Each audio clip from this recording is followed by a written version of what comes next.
Good morning day student, welcome to the way of solution number 1 study channel of West Bengal. তো আমি তোমাদের Dalton sir. তোমরা এখন পাচ্ছ জিকে ইউনিভার্সিটি ক্লাস নাম্বার 28। তো এখানে আমরা মিক্সড জিকে প্র্যাকটিস সেট আলোচনা করব। প্রত্যেকে যারা কানেক্ট হয়েছে, আমাদের ক্লাস রুটিন কি আছে, আমাদের এপ্রিল মাস 2025-এর ক্লাস রুটিন কিন্তু এটাই রয়েছে। প্রত্যেকে যারা কানেক্ট আছো, সকাল 7:30 থেকে আমরা ক্লাস তোমরা পাচ্ছ দ্য ওয়ে অফ সলিউশনে। পাশাপাশি আমাদের সমস্ত ক্লাসের নোটিফিকেশন বা লিঙ্ক আমাদের verified telegram group the way of সলিউশনে পাবে। আমরা যে পেড কোর্সগুলো করাচ্ছি TWS একাডেমি অ্যাপে তোমরা পাচ্ছ। এই অ্যাপ প্লে স্টোরে গিয়ে তোমরা ডাউনলোড করতে পারবে। ঠিক আছে, তো এখানে আমাদের যে নতুন ব্যাচ যেটা এসছে সেটা হচ্ছে WBP কেপি প্র্যাকটিস ব্যাচ।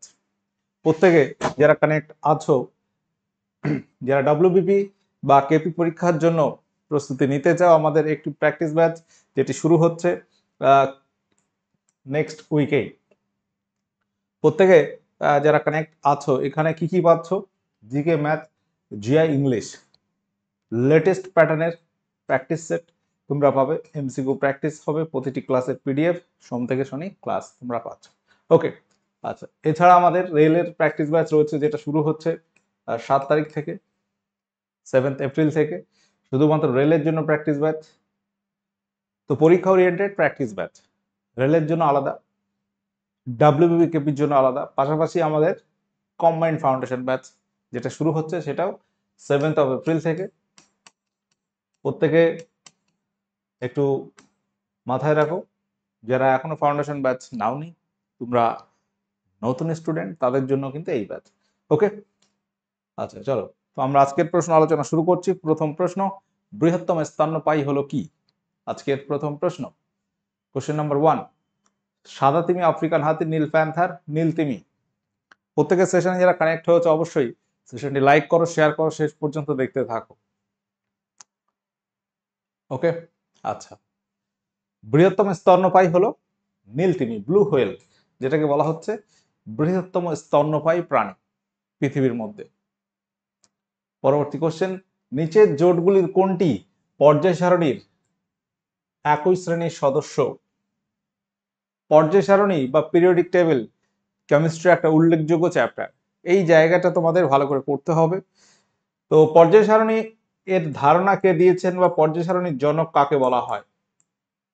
বিজ্ঞানী মেন্ডেলিভের নাম তোমরা শুনেছ। বিজ্ঞানী মেন্ডেলিভ তাকে বলা হয় পর্যায় সারণীর জনক। তিনি প্রথম একটা সারণী বা টেবিল তৈরি করেছিলেন, যেখানে বিভিন্ন মৌলগুলোকে তিনি পারমাণবিক গুরুত্বের ক্রমবর্ধমান মান অনুসারে কিন্তু সাজিয়েছিলেন, পারমাণবিক গুরুত্ব। পরবর্তীকালে আমরা আধুনিক তার পর্যায় সারণীতে কিছু ত্রুটি বা অসম্পূর্ণতা ছিল, সেটা আমরা পরে দেখেছি। আধুনিক দীর্ঘ পর্যায় সারণীতে সেটা ক্লিয়ার হয়েছে, এবং আধুনিক পর্যায় সারণী যেটা ধরা হয় বিজ্ঞানী মোসলের পর্যায় সারণী, যেটা হচ্ছে আধুনিক পর্যায় সারণী। আধুনিকটা কার ধরা হয়? বিজ্ঞানী মোসলে।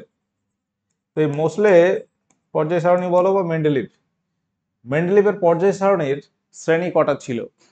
মেন্ডেলিভের যে পর্যায় সারণী ছিল, এইগুলো হচ্ছে পর্যায় আর এইগুলো হচ্ছে শ্রেণী।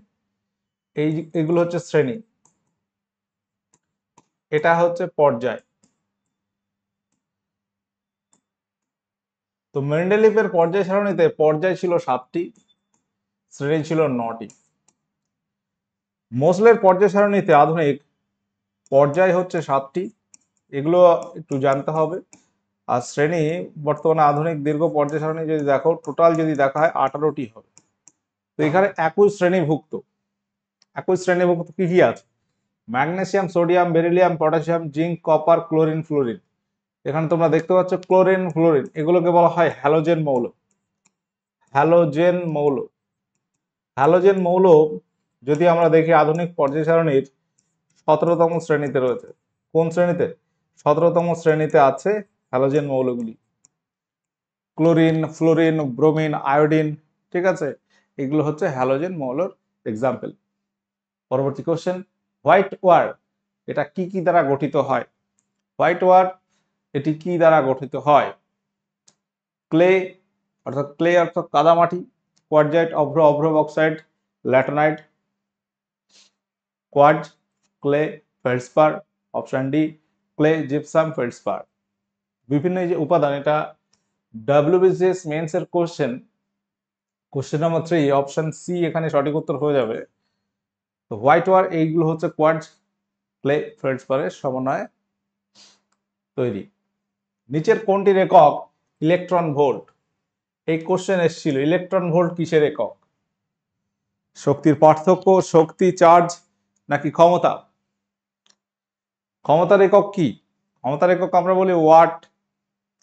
ক্ষমতা মানে কার্য ভাগ সময়, কার্যের একক আর্ক, সিজিএস পদ্ধতিতে এবং এসআই পদ্ধতিতে কার্যের একক জুল। তাহলে কার্য ভাগ সময় যদি হয়, ক্ষমতার একক দাঁড়াচ্ছে arc per second, joule per second. এই জুল পার সেকেন্ডকে আমরা বলি ওয়াট।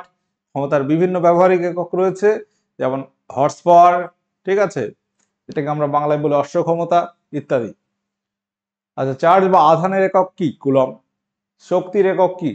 শক্তি এবং কার্যের একক একই, জুল, আর্ক, ঠিক আছে। তো এখানে ইলেকট্রন ভোল্ট মূলত শক্তির একক। এটা হচ্ছে তোমার ইলেকট্রন ভোল্ট, 1 ইলেকট্রন ভোল্ট মানে 1.602 into 10 to the power -19 joule, 1 electron volt EV. তো এটা জুলের সঙ্গে রিলেট করা যাচ্ছে, মানে কি এটা একটা শক্তির একক। ইলেকট্রন ভোল্ট, ইলেকট্রন কি মানে পরমাণুর কিছু শক্তি এখানে বোঝানো হচ্ছে। খুব ক্ষুদ্র একটা শক্তির ধারণা এখানে আমরা পাচ্ছি ইলেকট্রন ভোল্ট দিয়ে। আচ্ছা, পরবর্তী কোশ্চেন। তড়িৎ বিশ্লেষ্য পদার্থে তড়িৎ চালনা করলে কোন ঘটনা ঘটে? ভৌত পরিবর্তন হয়, রাসায়নিক পরিবর্তন হয়, ভৌত এবং রাসায়নিক কোনো পরিবর্তন হয় না। অপশন ডি বলা হচ্ছে ক্যাটায়ন এবং অ্যানায়নে বিভক্ত হয়। তড়িৎ বিশ্লেষ্য পদার্থে যদি তড়িৎ চালনা করি, ধরো একটা তড়িৎ বিশ্লেষ্য পদার্থ গলিত NaCl, সোডিয়াম ক্লোরাইড, এখানে যদি তড়িৎ দেওয়া হয়, তো এখানে কি হবে? Na+ তৈরি হবে এবং Cl- তৈরি হবে। দুটো আয়ন তৈরি হয়, যেটা পজিটিভ সেটাকে বলা হয় ক্যাটায়ন, যেটা পজিটিভ সেটাকে বলা হবে ক্যাটায়ন, যেটা নেগেটিভ সেটাকে বলা হবে অ্যানায়ন।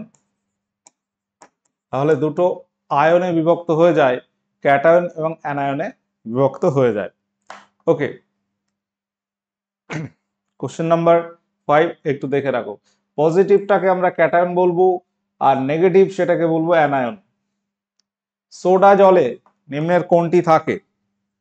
সোডা জলে কি থাকে? Sulphuric acid, nitric acid, carbon die অক্সাইড। Option D none of this. প্রত্যেকে অ্যান্সার করবে, কি হবে এখানে সঠিক উত্তর? সোডা জল, বিভিন্ন কোল্ড ড্রিঙ্কস, এখানে কি থাকে?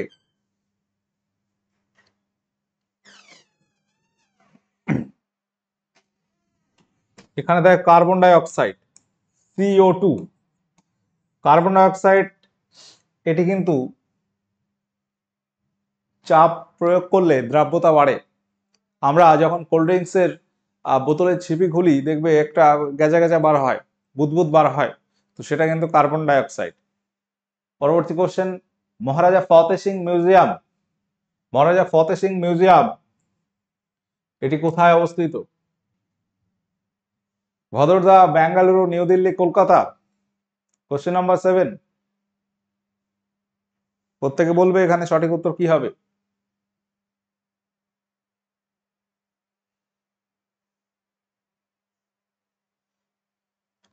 ফতেহ সিং মিউজিয়াম, উত্তর হবে ভদরদা। ভদরদা কোথায়? এটা গুজরাটে।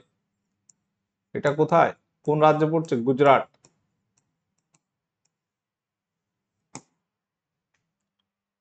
রক্তচাপ নিয়ন্ত্রণ করে নিম্নের কোন গ্রন্থি? রক্তচাপ, অ্যাড্রেনাল গ্রন্থে পিটুইটারি, থাইরয়েড নাকি অ্যালোস্টেরন? Blood pressure, BP.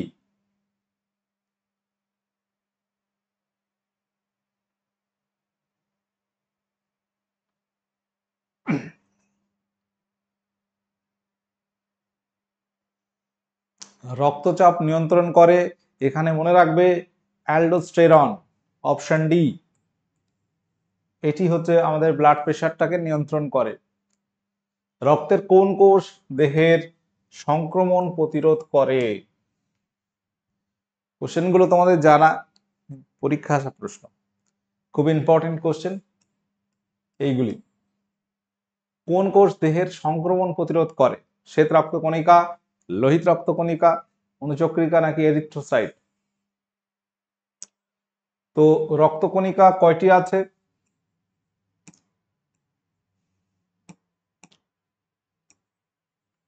রক্তকণিকা আমরা জানি যে রক্তের মধ্যে থাকে এবং এটা 3 ভাগে আমরা ভাগ করতে পারি। একটা আরবিসি, এই আরবিসির কাজ কি? রক্তে অক্সিজেনের পরিমাণটাকে বজায় রাখা, অক্সিজেনটাকে বহন করা। আরবিসিতে হিমোগ্লোবিন থাকে যেটা অক্সিজেন বহন করে। হিমোগ্লোবিন ত্রুটিপূর্ণ হলে বিভিন্ন কিন্তু রোগ হয়, অ্যানিমিয়া বা তোমার থ্যালাসেমিয়া, এই সমস্ত সমস্যাগুলো কিন্তু হতে পারে। ঠিক আছে, আরবিসি লোহিত রক্তকণিকা। শ্বেত রক্তকণিকা যেটাকে আমরা বলছি ডাব্লিউবিসি, এর কাজ হচ্ছে শরীরের বিভিন্ন রোগ জীবাণু প্রতিরোধ করা, দেহের সংক্রমণ প্রতিরোধ করা, দিয়ে দেহকে রক্ষা করা। ডাব্লিউবিসি, ডাব্লিউবিসির সংখ্যা অত্যাধিক হয়ে গেলে যেটাকে বলা হয় ব্লাড ক্যান্সার, লিউকোমিয়া। আরেকটা রয়েছে অনুচক্রিকা, যেটাকে বলা হয় প্লেটলেট। এই প্লেটলেট এর কাজ কি বলতো? এর কাজ হচ্ছে মানুষের শরীরে কোথাও কেটে গেলে রক্ত বার হয় এবং সেই রক্তটা দেখা যায় কিছু সময় পরে জমাট বেঁধে যাচ্ছে। তো এই রক্ত জমাট বাঁধতে সাহায্য করে অনুচক্রিকা। ঠিক আছে, অনুচক্রিকা রক্ত জমাট বাঁধতে সাহায্য করে। তো প্রত্যেকটা রক্তকণিকার কিন্তু বিশেষ কাজ আছে এবং রক্তই তো আমাদের শরীরের সংবহন মাধ্যম মানুষের বা প্রাণীদের ক্ষেত্রে, বেশিরভাগ আর কি মেরুদণ্ডী প্রাণীদের ক্ষেত্রে। আচ্ছা, ম্যাজিক বুলেট হলো কি? মানুষ নিধনের জন্য ব্যবহৃত বুলেট, একটা গাইডেড মিসাইল, কোনো পার্শ্ব প্রতিক্রিয়া ছাড়া নির্ধারিত অঙ্গে ড্রাগের ব্যবহার, উচ্চ ক্ষমতা সম্পন্ন আণুবীক্ষণিক যন্ত্র। এখানে বলতে হবে ম্যাজিক বুলেটটা কি।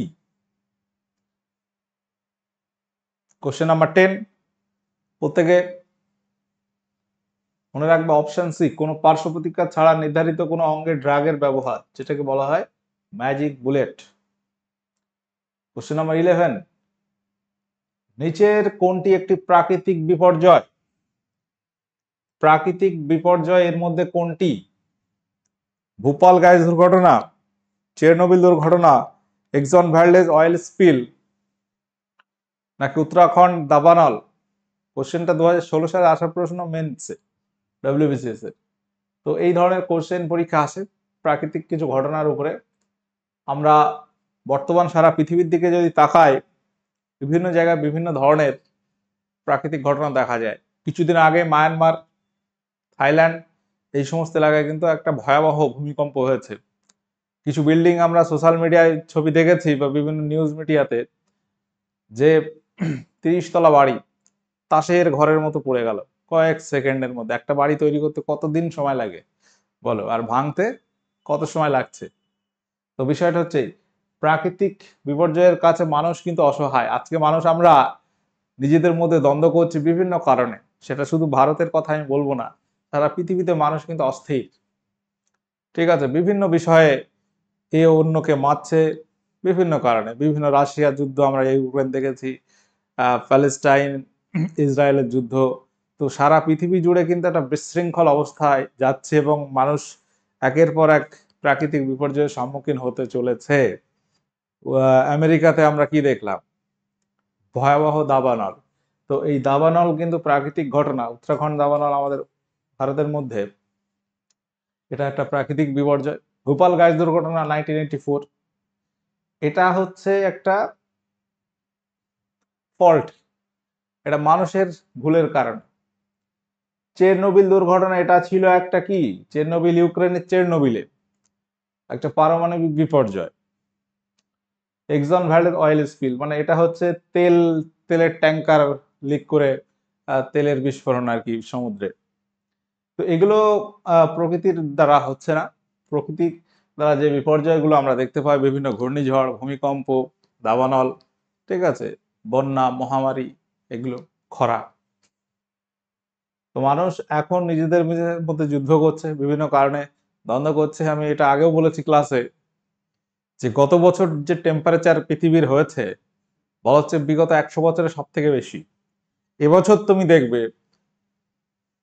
গত 100 বছরের মধ্যে সর্বোচ্চ গরম এই বছর পড়বে, সামনে বছর তাই হবে। মানে পৃথিবীর উষ্ণতা ক্রমশ বাড়ছে, এবং এই যে উষ্ণতা বাড়ছে, যেটাকে আমরা গ্লোবাল ওয়ার্মিং বলছি, এর ফলে কিন্তু বিভিন্ন বিপর্যয় চলে আসছে। বিভিন্ন ঘূর্ণিঝড় হতে পারে, তারপর দাবানল হতে পারে। তুমি এখনই দেখতে পাচ্ছ আমাদের ওয়েস্ট বেঙ্গলে গরমটা কেমন পড়ছে। সামান্যভাবে গরমের শুরু হলো, দুপুরবেলা তুমি বার হতে পারবে না, ভয় লাগবে। তো এই উষ্ণতাটা বাড়ছে, তার কারণ আছে। বিভিন্ন যে তোমার, আমি একটু কথা বলছি এখানে, বিভিন্ন তোমার যে গ্রিন হাউস গ্যাসগুলো, কার্বন ডাইঅক্সাইড, মিথেন, আরো অন্যান্য যে গ্রিন হাউস গ্যাসগুলো কিন্তু প্রতিনিয়ত বাড়ছে। মানুষ বিভিন্ন ইন্ডাস্ট্রি করছে ভালোর উদ্দেশ্যে, প্যারালাল কিছু দেখা যায় যে বিভিন্ন জায়গা বনভূমি কাটা হচ্ছে, যার ফলে একটা প্রাকৃতিক ভারসাম্য নষ্ট হয়ে যাচ্ছে, তাই তো? আমরা জানি যে কার্বন ডাইঅক্সাইড কোথায় লাগছে, উদ্ভিদ সালোক সংশ্লেষ করতে কার্বন ডাইঅক্সাইড ব্যবহার করছে অ্যাজ এ র ম্যাটেরিয়াল, কাঁচামাল হিসাবে। তাহলে পরিবেশে একটা কার্বন সাইকেল রয়েছে, সেই সাইকেলটা, অর্থাৎ কার্বন চক্রটা কোনোভাবে কোনো না কোনোভাবে বিঘ্নিত হচ্ছে, যার ফলে কিন্তু আজকে এই গ্লোবাল ওয়ার্মিং এর দিকে আমরা যাচ্ছি। যানবাহনের সংখ্যা যে হারে বেড়েছে, তুমি যে কোনো রাস্তায় যাও কিরকম জ্যাম হয় বুঝতে পারছো, জ্যামে পড়তে হবে।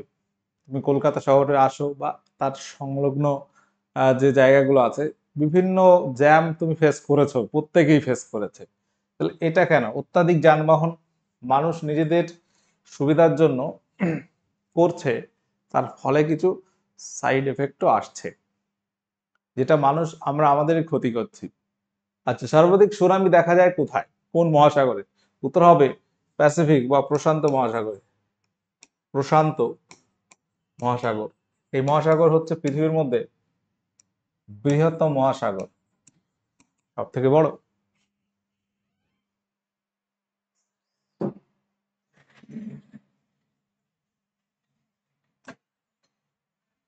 আলোক রাসায়নিক ধোঁয়াশা গঠনের কারণ হলো কি? আলোক রাসায়নিক ধোঁয়াশা গঠনের কারণ হলো কি? HCHO, প্যান অ্যাক্রোলিন, আর্দ্রতা। আলোক রাসায়নিক ধোঁয়াশা আমাদের ভারতের বিভিন্ন শহরে দেখা যায়, কলকাতাতে কিছুটা, দিল্লিতে বিশেষ করে, আরো বেশ কিছু শহরে দেখা যায়, যেখানে বিভিন্ন বায়ুতে উপস্থিত ধূলিকণা, অন্যান্য বায়ু মানে গ্যাস, পাশাপাশি পারক্সি অ্যাসিটাইল নাইট্রেট, প্যান, এদের মিশ্রণে আলোর উপস্থিতিতে একটা ধোঁয়াশা তৈরি হয়, যেটাকে বলা হয় আলোক রাসায়নিক ধোঁয়াশা। বিভিন্ন কলকারখানার ধোঁয়া, সেখানে বিভিন্ন কার্বন ঘটিত বা তোমার নাইট্রোজেন ঘটিত অক্সাইড থাকে, যেগুলো, পাশাপাশি ধূলিকণা আছে সেগুলো, এবং পারক্সি অ্যাসিটাইল নাইট্রেট, এগুলো কি করছে, সূর্যের উপস্থিতিতে আলোক রাসায়নিক ধোঁয়াশা, ফটোকেমিক্যাল স্মগ তৈরি করে। ঠিক আছে, প্যানের ফুল ফর্মটা পরীক্ষা আছে, পারক্সি অ্যাসিটাইল নাইট্রেট। আচ্ছা, কোনটি প্রাকৃতিক নিরাপত্তায় সাহায্য করে? সহজ কোশ্চেন, প্রাকৃতিক নিরাপত্তায় সাহায্য করে কোনটি? নগরায়ন, বৃক্ষরোপণ, বনসৃজন, পারমাণবিক বিস্ফোরণ, বাণিজ্যকরণ। তো আমাদের উচিত কি, একটা গাছ কাটলে সেখানে কিন্তু আরো বেশি করে গাছ বসানো। একটা ধরো বড় গাছ তুমি কাটছো, প্রয়োজনে কাটছো, হয়তো গাছটা বিক্রি করে কিছু অর্থ হবে তোমার, বা প্রয়োজন আছে সেখানে কোনো ঘর করা হবে বা কোনো বিল্ডিং করছো, তোমার চেষ্টা করতে হবে সেই রেসপেক্টে অন্য জায়গায় বা আশেপাশে গাছ রোপণ করা, বৃক্ষরোপণ এবং বনসৃজন করা, যাতে প্রকৃতির ভারসাম্যটা বজায় থাকে। চলো পরবর্তী প্রশ্ন, নিম্নলিখিত কোনটি পুনর্নবীকরণযোগ্য শক্তির উৎস নয়?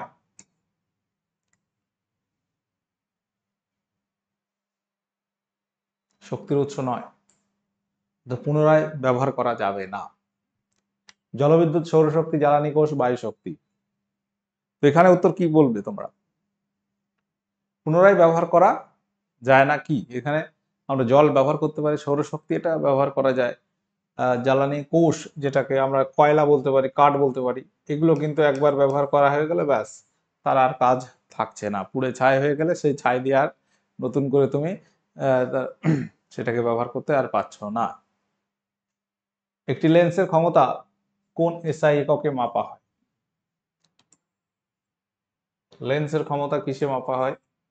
Dioptre, presbyopic, hypermetropic, myopic. উত্তর কি হবে এখানে? একটি লেন্সের ক্ষমতা এসআই একক ডায়োপ্টারে মাপা হয়, অপশন এ। পরবর্তী প্রশ্ন, হরপ্পা সভ্যতার কোন শহরে ঘোড়ার অবশিষ্ট পাওয়া গেছে? ঘোড়া। হরপ্পা সভ্যতার কোন শহরে ঘোড়ার অবশিষ্ট পাওয়া গেছে? ধোলাভিরা, সুরকোটাদা, সুতকাজেন্দার, আচ্ছা কালীবঙ্গাল। এই যে 4টি অপশন আছে, আমরা ঘোড়ার অবশিষ্ট কোথায় পেয়ে গেছি বা ঘোড়ার ধ্বংসাবশেষ পাওয়া গেছে কোথায়? কোশ্চেন নাম্বার 17 উত্তর হবে সুরকোটাদা, অপশন বি এখানে সঠিক উত্তর হয়ে যাবে। পরবর্তী প্রশ্ন, কোন প্রাণী পিছন দিকে গমন করতে সক্ষম? আজকে একটু সায়েন্সের কোশ্চেনই বেশি দেখতে পাচ্ছ, সায়েন্সটা ইম্পর্টেন্ট খুবই।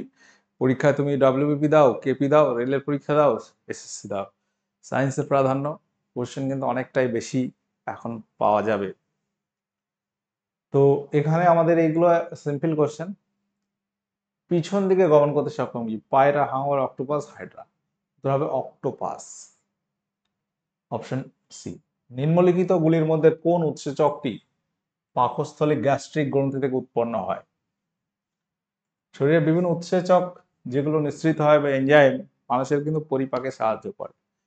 তো এই যে পাকস্থলী গ্যাস্ট্রিক গ্রন্থি থেকে উৎপন্ন উৎসেচক এখানে কোনটি হবে?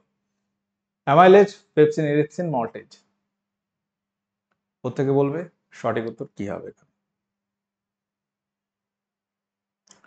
পাকস্থলী গ্যাস্ট্রিক গ্রন্থি থেকে পাওয়া যায়, উত্তর হবে পেপসিন, অপশন বি এখানে সঠিক উত্তর হয়ে যাবে পেপসিন।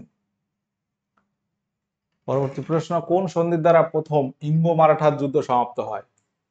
ইংরেজদের সঙ্গে মারাঠার যুদ্ধ। আজকে ভারতে ইতিহাস যদি আমরা দেখি, ইংরেজদের শাসনকালটা কত বছর? মূলত ইংরেজরা প্রথমে 1757 সালে আমরা জানি পলাশির যুদ্ধ, পলাশির যুদ্ধ হয়, নবাব সিরাজউদ্দৌলা তাকে হারায়, দিয়ে বাংলা কিছুটা তারা বাংলায় ক্ষমতা বিস্তার শুরু করে। তারপর বক্সারের যুদ্ধ, তারপরে মূলত আধিপত্যটা বেশি বিস্তার হয়। 1765 সালে দেওয়ানি লাভ করলো বাংলা, বিহার, উড়িষ্যা। তাহলে বাংলা, বিহার, উড়িষ্যা, বাংলায় বেশি আধিপত্য বিস্তার করলো আগে, পাশাপাশি বাংলা সংলগ্ন বিহার, উড়িষ্যা, এইভাবে আস্তে আস্তে ধীরে ধীরে সারা ভারতের বিভিন্ন কেন্দ্রগুলো, মূল মূল শহরগুলোকে তারা দখল করতে থাকে। ইংরেজদের সঙ্গে মারাঠা অর্থাৎ মহারাষ্ট্রের মারাঠা যুদ্ধ শুরু হয়েছে কবে বলতো? সেই 1782 সলভাইয়ের সন্ধি দ্বারা সমাপ্ত হয় 1782 সালের এই সন্ধি, সলভাইয়ের সন্ধি। তাহলে এর আগে থেকে শুরু হচ্ছে 1782 আগে থেকে, ঠিক আছে, সেই ওয়ারেন হাস্টিং সেই সময় থেকে। ইঙ্গ মহীশূর কর্ণাটকের যুদ্ধ 1769 শুরু হয় ধরো, তো সেখান থেকে চলছে মহীশূর অর্থাৎ কর্ণাটক, মারাঠা, বিভিন্ন ভারতের রাজ্যগুলো। তারপর অধীনতামূলক মিত্রতা নীতি আসলো লর্ড ওয়েলেসলি, হায়দ্রাবাদ নিজাম প্রথম সেটা গ্রহণ করতে বাধ্য হলো। পরবর্তী আমরা লর্ড ডালহৌসির সময় দেখব অযোধ্যা থেকে শুরু করে আরো অন্যান্য প্রদেশ শর্তবিলোপ নীতি দ্বারা তারা কি করলো, গ্রহণ মানে অধিকার করে নিল জোর করে। তো এইভাবে সারা ভারতে দেখা যাচ্ছে যে 1857 পর্যন্ত মোটামুটি প্রায় ভারতের অধিকাংশ জায়গা তারা নিজেদের এখতিয়ারভুক্ত করে নেয়, তারা শাসন করতে থাকে। প্রথমে এসেছিল কি ব্যবসা করতে, তারপর কি তারপর তারা রক্ষকই হয়ে গেল ভক্ষক, মানে ব্যবসা করতে এসে সেই তারা কি করতে চলো আধিপত্য বিস্তার, ভারতের সম্পদ লুট করে নিয়ে চলে গেল ইংল্যান্ড। বহু সম্পদ। তো যাই হোক, তো সেটা একটা কথা। এই ইঙ্গ মারাঠা যুদ্ধ যে আমরা বললাম, বেসিনের সন্ধি 1802, সুরাটের সন্ধি কত সালে হয়, এগুলো কিন্তু পরীক্ষা আসে। তো ইংরেজরা ভারতে একটা সময় ব্লাড অ্যান্ড আয়রন পলিসি চালাতো, অর্থাৎ রক্ত লৌহ নীতি। কখন পর্যন্ত? 1857 পর্যন্ত, ইস্ট ইন্ডিয়া কোম্পানির শাসনকাল।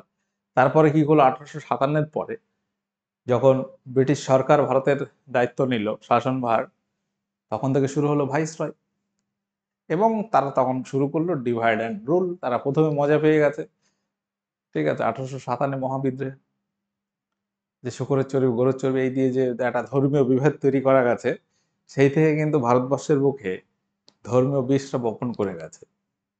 যে মানুষের ব্যাপারটা, মেন্টালিটি কিন্তু বুঝে গেছে। তারা শুধু ভারতে এটা করেছে এমন নয়, সব দেশে এরকম ধর্মীয় ব্যাপার। সমস্ত যেখানে যেখানে শাসন করেছে, এই বিভিন্ন জায়গায় বিভিন্ন বিষ ছড়িয়ে গেছে। কোথাও সাদা কালো, শ্বেতাঙ্গ কৃষ্ণাঙ্গ, কোথাও অন্যান্য, ঠিক আছে, একটা ধর্মের মধ্যে দুটো ভাগ করে। তো এই যে ব্যাপারটা ডিভাইড অ্যান্ড রুল, এটা কিন্তু ব্রিটিশরা চালু করে গেছে, ঠিক আছে, এটা মাথায় রাখতে হবে। এই বীজ যে বপন করে গেছে, এবং তার এখন বিভিন্ন ফসল তৈরি হচ্ছে।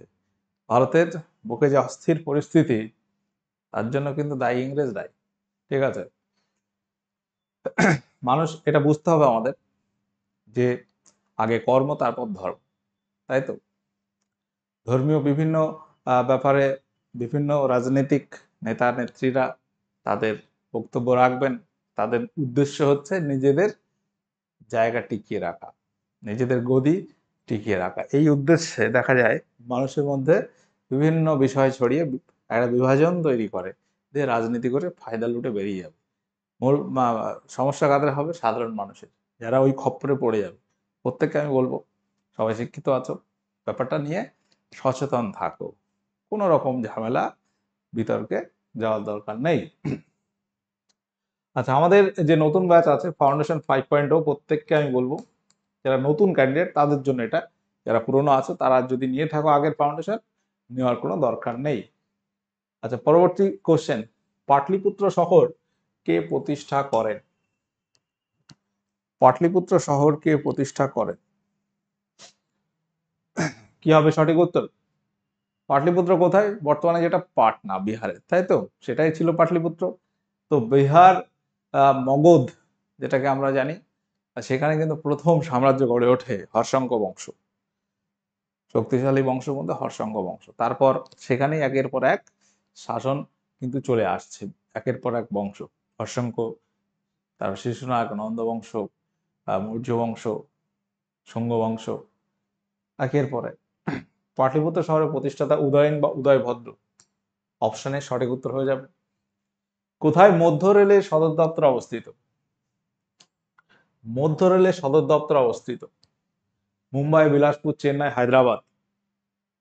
তো প্রত্যেককে কিন্তু সিরিয়াসলি পড়াশোনা করতে হবে। তোমরা বুঝতে পারছো যে ডামাডোল একটা চলছে ভারতে, আহ, রাজ্যে তথা ভারতে, যেটা তোমার কিছু শিক্ষক 26,000 থেকে জানো, যে শিক্ষক গ্রুপ সি গ্রুপ ডি বাতিল হয়ে গেল সুপ্রিম কোর্টের একটা রায়ে, একটা কলমের জোর, বুঝতে পারছো, ঠিক আছে।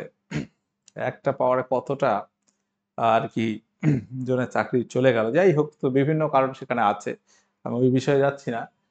তো বিষয়টা হচ্ছে এই, যে এই যে ডামাডোলে অনেকে আমরা স্টুডেন্টরা দেখতে পাচ্ছি যে হতাশাগ্রস্ত হয়ে যাচ্ছে, তাই তো, বিভিন্ন হতাশার মধ্যে চলে আসবে, স্বাভাবিক। যারা পায়নি তাদের বলছি, যারা পেয়ে চাকরি ছাঁটাই হয়েছে তাদের অবস্থা তো একটা খারাপ, ঠিক আছে। যারা আছে অনেকদিন ধরে ওয়েট করছে, এসএসসি পাচ্ছে না, তাদের অবস্থা আরো খারাপ, তাই তো। পাশাপাশি যারা তোমরা আছো বহুদিন ধরে চেষ্টা করছো, কাছাকাছি গিয়ে ফিরে আসছো অনেক পরীক্ষা দিয়ে, আবার কিছু পরীক্ষার জন্য ওয়েট করছো, এই আর এক রকম খারাপ পরিস্থিতির মধ্যে আছো সবাই। এখানে আমরা দেখতে পাই যে ভিউজ দেখলে বোঝা যায় যে ছেলেপিলে পড়ছে কি পড়ছে না। কারণ আমাদের সঙ্গে, আমাদের কাছে প্রস্তুতি বহু স্টুডেন্ট তোমরা নাও, উপকৃত হও। ফ্রি ক্লাস আমাদের যে হারে হয়, এই ফ্রি ক্লাসেও অনেক উপকার তোমাদের হয়। যাই হোক, তো অনেকে হতাশাগ্রস্ত হয়ে যাচ্ছে, আমি তাদেরকে বলবো যে রেডি হয়ে থাকতে হবে, পরীক্ষা হবে, ওপিসি মামলা আছে, রায় আসবে, পরীক্ষা হবে, হঠাৎ হঠাৎ হয়ে যাবে। তো সেই জায়গাটা তোমার তৈরি করে রাখতে হবে।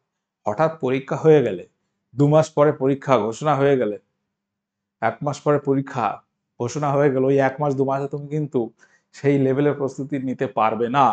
সেই জন্য তুমি রেগুলার ধারাবাহিক একটা পড়াশোনা করে যাও, ঠিক আছে, পরীক্ষার আগে পর্যন্ত। এটা বারবার আমি বলছি, নয়তো হঠাৎ পরীক্ষা অ্যানাউন্সমেন্ট হলে তখন আর মাথা কাজ করবে না, ঠিক আছে। এই সময় তোমরা রেডি হয়ে যাও। ওকে। মধ্য রেলের সদর দপ্তর হচ্ছে মুম্বাই। তো ভারতের এই যে রেল সদর দপ্তর নিয়ে আমার গোটা ক্লাস রয়েছে, ইউটিউবে আছে, সার্চ করবে, পেয়ে যাবে, ঠিক আছে। এটা আজকের হোমওয়ার্ক থাকলো। আমরা আজকের সেশন এখানে এন্ড করলাম। সায়েন্স নিয়ে একটু বেশি আলোচনা হয়েছে আজকের ক্লাসে এবং অনেক কথা বলেছি বিভিন্ন রিলেটেড। আলটিমেট আমাদের বুঝতে হবে, তোমরা সবাই শিক্ষিত আছো, বুঝতে হবে পরিবেশ পরিস্থিতিটা, বুঝতে হবে তোমার কি দায়িত্ব আছে। দায়িত্ব কিন্তু শুধু একটা ব্যক্তিগত দায়িত্ব আছে, ফ্যামিলির প্রতি দায়িত্ব আছে, সমাজের প্রতি, দেশের প্রতি দায়িত্ব সবার আছে। এই জায়গাটা মাথায় রাখতে হবে, ঠিক আছে। প্রত্যেকটা বিষয় তোমাকে মাথায় রাখতে হবে। তোমার এখন কি দায়িত্ব আছে, পড়াশোনা করতে হবে, রেডি হয়ে থাকতে হবে, ঠিক আছে। বিভিন্ন জন বিভিন্ন কথা বলবে, ও পড়াশোনা করে আর কি হবে, চাকরি কি হবে বলবে, বাট ওগুলো মাথায় নিলে হবে না, ঠিক আছে। তোমরা রেডি হয়ে থাকো, নিশ্চয়ই তোমাদের পরিশ্রম, চেষ্টার মর্যাদা তোমরা পাবে, এতটুকু কথা আমি বলতে পারি প্রত্যেকের কাছে। সকলে চেষ্টা করো, নিঃসন্দেহে সফলতা পাবে, একটু সময় লাগলেও ঠিক পাবে। ওকে, সকলে ভালো থাকো, সুস্থ থাকো। ওকে, টাটা।